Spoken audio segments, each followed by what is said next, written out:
Hello friends, welcome to my channel Code Academy.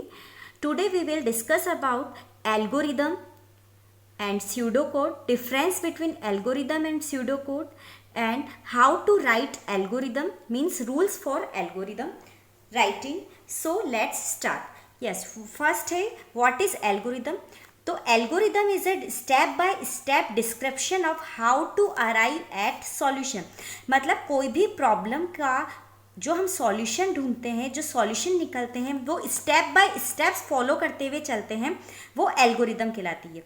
तो algorithm जो है फाइनाइट सेट ऑफ स्टेप्स होता है to solve a particular problem. किसी भी प्रॉब्लम को सॉल्व आउट करने के लिए जो हम स्टेप बाय स्टेप चलते हैं, फाइनाइट सेट ऑफ स्टेप्स जो फॉलो करते हैं सॉल्यूशन के लिए, वो कहलाता है हमारा एल्गोरिदम. ठीक है. उसके बाद है स्यूडोकोड. स्यूडोकोड क्या होता है? N algorithm can be expressed in English like language. English language के अंदर जो सिंपल सी जो कोई पर्टिकुलर सॉल्यूशन हमने दिया है उसको सिंपल इंग्लिश लैंग्वेज में लिखना क्या कहलाता है? स्यूडोकोड कहलाता है. जैसे कि हम देखते हैं, हमें कोई एडिशन करना है, दो नंबर्स का, दो इंटीजर नंबर्स का एडिशन करना है, उसका हमें स्यूडोकोड लिखना है. तो सिंपल इंग्लिश लाइक लैंग्वेज में लिखेंगे. फर्स्ट देखिए, पहले हम फ्लो चार्ट देखते हैं. कोई भी दो नंबर के लिए एडिशन के लिए सबसे पहले स्टार्ट करा, ये फ्लो चार्ट है. उसमें हमने ए और बी दो वेरिएबल लिए हैं. इन दोनों वेरिएबल, जैसे सपोज एग्जांपल ए में हमने वैल्यू डाली है 10 और बी में हमने वैल्यू डाली है 20. तो ए और बी में जो वैल्यू आ गई है 10 और 20, ये हमने इनपुट यूज़र से लिया है. और फिर उसको हमने क्या किया, sum equals to A plus B. इन दोनों में, इसमें 10 वैल्यू थी और इसमें 20 वैल्यू थी, इन दोनों को प्लस करके इसका रिजल्ट किस में दिया है? सम में 30.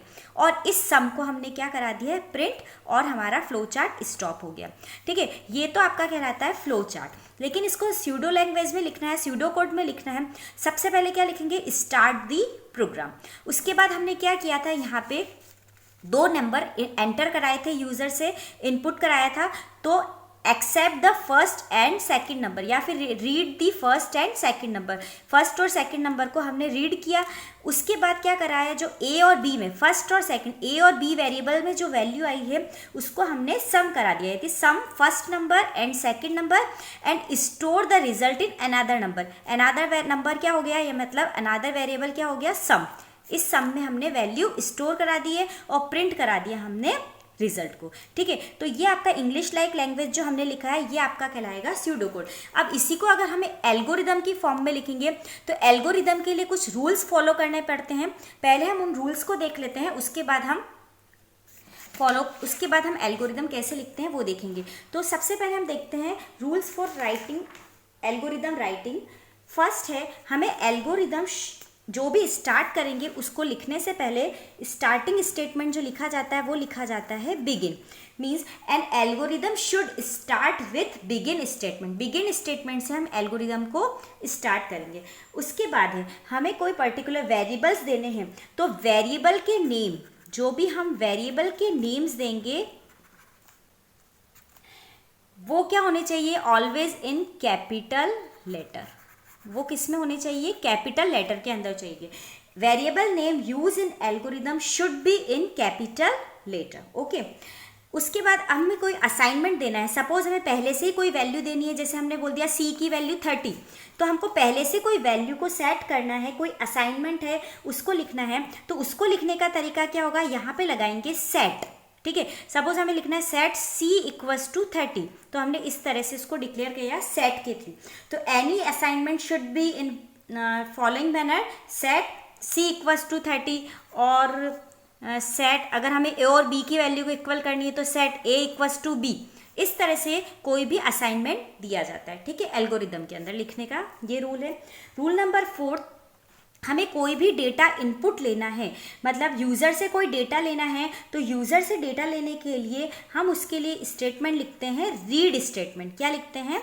रीड स्टेटमेंट लिखते हैं. तो input data by using read statement. जैसे हमें ए और बी की वेरिएबल में वैल्यू लेनी है, तो रीड ए. ठीक है. हमें वैल्यू लेनी है रीड ए और बी, दो वैल्यू को लेना है, दो वैल्यू को रीड करवाना है, तो रीड ए बी. तो कोई भी इनपुट लेने के लिए एल्गोरिदम के अंदर लिखा जाता है रीड स्टेटमेंट. और अब हमें आउटपुट देना है, हमें उस जो भी हमारा रिजल्ट आया है उसको डिस्प्ले कराना है। तो आउटपुट स्टेटमेंट लिखा जाता है प्रिंट स्टेटमेंट के थ्रू। आउटपुट जो है वो प्रिंट स्टेटमेंट के थ्रू या फिर राइट, इन दोनों स्टेटमेंट के थ्रू हम आउटपुट को शो करते हैं। ओके, और लास्ट होता है हमारा रूल नंबर 6 एग्जिट स्टेटमेंट या फिर एंड स्टेटमेंट। ओके, तो इस तरह से एक एल्गो सिंपल है। अभी इसमें हमने कंट्रोल स्ट्रक्चर या if loop, if else conditions, for loop, ये सब नहीं देखा है। अभी केवल स्टेटमेंट को किस तरह से डिफाइन किया जाता है एल्गोरिदम में, वो हमने देखा है। तो सबसे पहले बिगिन और एंड स्टेटमेंट के बीच में हमारी सारी वर्किंग होती है। वेरिएबल असाइनमेंट को कैपिटल लेटर में लिखा जाता है। कोई भी वैल्यू असाइन करनी है तो उसको सेट के थ्रू लिखा जाता है। डेटा को लेना है कीबोर्ड मतलब यूजर से डेटा को लेना है तो रीड स्टेटमेंट लिखा जाएगा। अगर आपको कोई आउटपुट शो कराना है तो प्रिंट स्टेटमेंट लिखा जाएगा और फिर एल्गोरिदम को एंड कर दिया जाता है। ठीक है, तो अभी हम जिसकी बात कर रहे थे, दो स्टेटमेंट्स, दो वैल्यूज को सम कराने की, तो write a program to print the sum of two integer number. तो उसका एल्गोरिदम कैसे लिखा जाएगा, स्यूडो कोड में तो इंग्लिश लैंग्वेज में पूरा डिफाइन किया है। अब हम एल्गोरिदम की बात करते हैं। तो एल्गोरिदम हमेशा बिगिन और एंड के थ्रू स्टार्ट हो रही है। तो बिगिन और एंड स्टेटमेंट लिखते हैं। सबसे पहले आएगा बिगिन। अब हमें ए और बी वैल्यू जो है वो यूजर से लेनी है, यानी इनपुट कराना है। तो इनपुट के लिए रीड स्टेटमेंट यूज किया जाता है, तो लिखा read A and B. Then हमें क्या कराना है, कंप्यूट कराना है ए और बी को, यानी ए और बी वैल्यू को प्लस करना है। तो लिखेंगे कंप्यूट ए प्लस बी और स्टोर रिजल्ट इन सम। तो sum equals to A plus B, इस वे में भी इसको डिफाइन किया जा सकता है, या फिर कंप्यूट की तरह लिख के भी हम इसमें लिख सकते हैं। ए और बी को कंप्यूट कराने के बाद इसका जो रिजल्ट स्टोर हुआ है सम में, उसको प्रिंट कराना है। जब भी कोई आउटपुट शो करना होता है तो उसके लिए हमें प्रिंट स्टेटमेंट लिखते हैं, या फिर इसकी जगह हम राइट भी यूज कर सकते हैं। ठीक है, तो राइट या प्रिंट सम, और फिर हम कर देंगे एंड। इस तरह से हमारी एल्गो यहाँ पे डिफाइन होती है। उसके बाद हम बात करते हैं इफ स्टेटमेंट किस तरह से एल्गोरिदम में लिखा जाता है। यस, हम इफ कंडीशन की बात करते हैं। तो अगर सिंगल ऑल्टरनेटिव है तो उसके लिए इफ, देन और बीच में लगाते हैं कंडीशन, देन मॉड्यूल लिखेंगे जो भी उसका स्टेटमेंट लिखना है, और नेक्स्ट लाइन में लिख देंगे एंड ऑफ इफ स्ट्रक्चर। ये पूरा उसका इफ कंडीशन का ब्लॉक है। अगर आपके पास डबल ऑल्टरनेटिव दिए गए हैं तो डबल ऑल्टरनेटिव में इफ, देन उसका कंडीशन, उसके बाद मॉड्यूल, एल्स, एल्स के साथ कॉलन साइन, देन उसका मॉड्यूल, फिर end of if structure. If else condition में इस तरह से ब्लॉक डिफाइन किया जाता है, if, then, else, colon end end of if structure. और अगर आपके मल्टीपल ऑल्टरनेटिव्स दिए गए हैं तो मल्टीपल ऑल्टरनेटिव्स में इफ, फिर उसकी कंडीशन और उसका statement, then else if, condition, then उसका स्टेटमेंट। इस तरह से जितने भी आपके ऑल्टरनेटिव्स है एल्स इफ के साथ ऐड करते जाएं, और एल्स स्टेटमेंट, उसका मॉड्यूल और एंड ऑफ इस स्ट्रक्चर। इस तरह से सिलेक्शन लॉजिक में इफ, देन और एंड इफ के साथ सारी वर्किंग होती है। उसके बाद हम बात करते हैं वाइल लूप और फॉर लूप कैसे एल्गोरिदम में लिखा जाता है।